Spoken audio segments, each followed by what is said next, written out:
up, world? It's your man B Nizzle.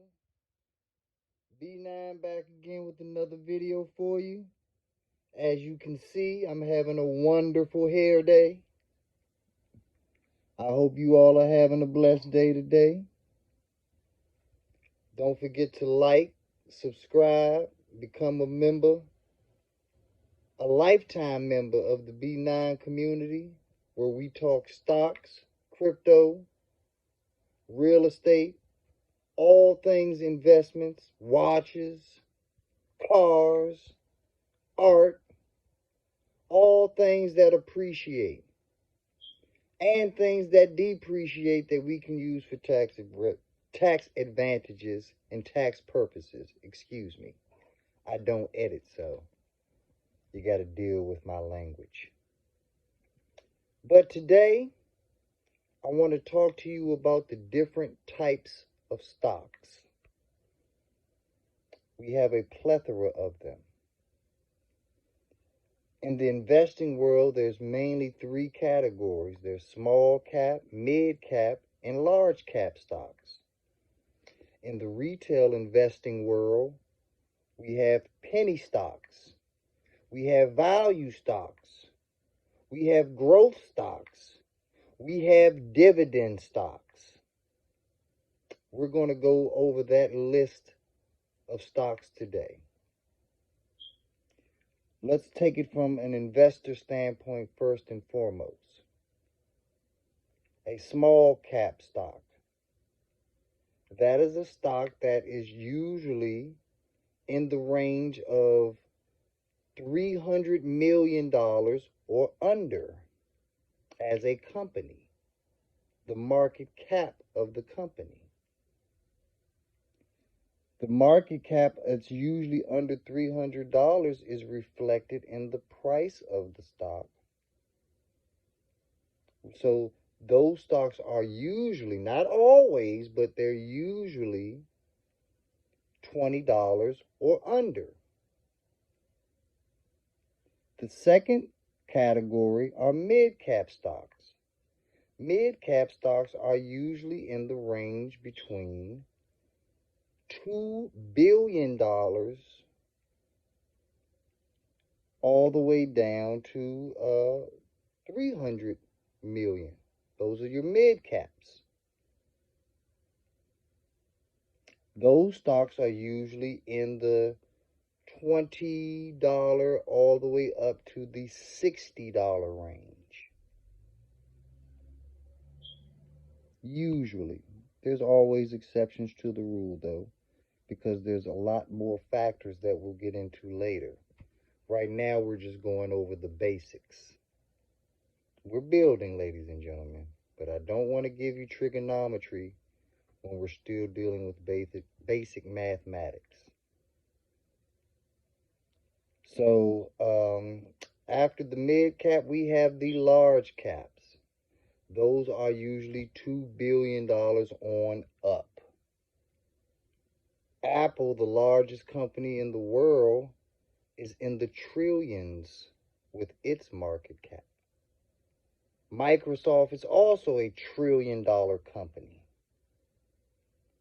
And as inflation kicks in and Bitcoin rises and stock prices rise, there will be more companies joining the trillionaire club.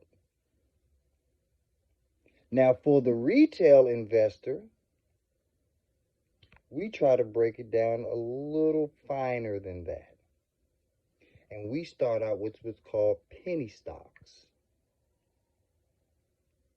Penny stocks can be anywhere from a millionth of a penny,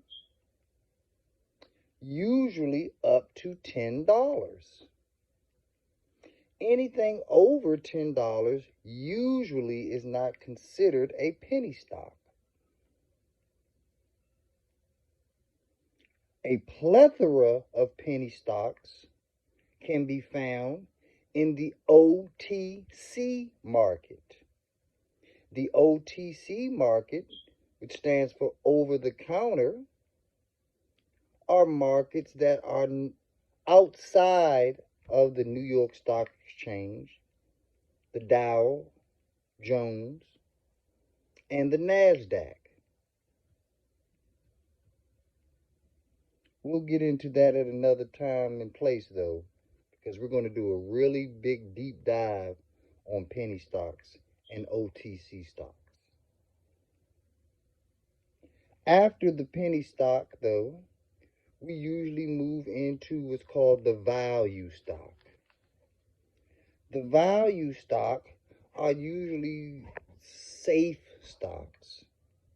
They're usually stocks for the beginning investor that is not comfortable with a lot of volatility.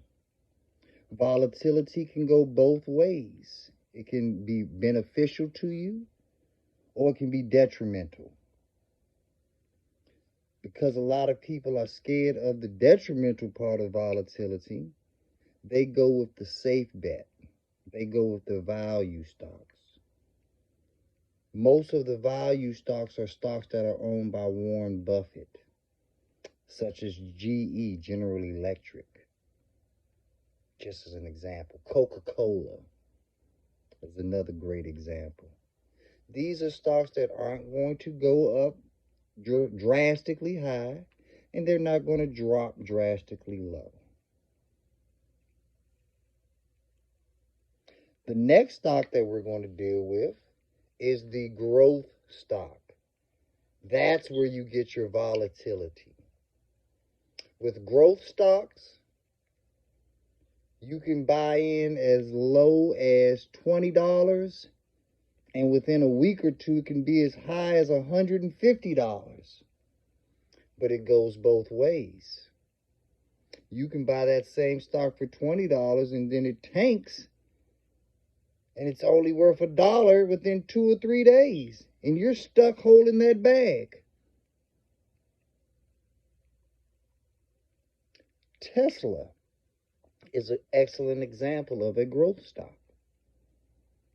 Tesla, just a year, less than 2 years ago, you could have purchased between $200 and $600 per share before it did a 5-way split. Now, it is at, I believe, between $700 and $800 after a 5-way split. So if you multiply that 700, we'll take the low end. If you multiply that 700 times 5, you got $3,500. That's a great example of positive volatility.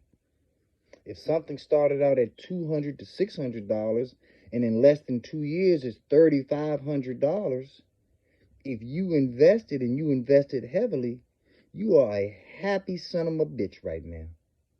You're loving life, as well you should. The last stock I want to talk about is a dividend stock. Now, dividend stocks are closely related to value stocks because they're not going to have a large amount of volatility involved with it. It's not going to just bust out of its shirt like the Incredible Hulk and go to the moon. And it's not going to tank like you just walked off a cliff, just like a value stock. But what it provides that value stocks don't always provide is it provides what's called a dividend. A dividend is a payoff that is usually given 4 times a year. Earning reports are done quarterly. And as those earning reports are done, if a dividend is given for that stock, that is when it is paid to its investors.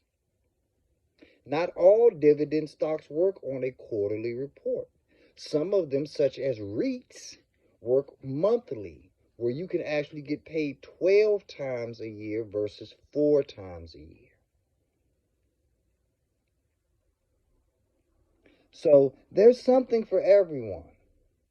Even crypto has caps. Small cap crypto, medium cap crypto, large cap cryptos. Do your research. Talk to you later.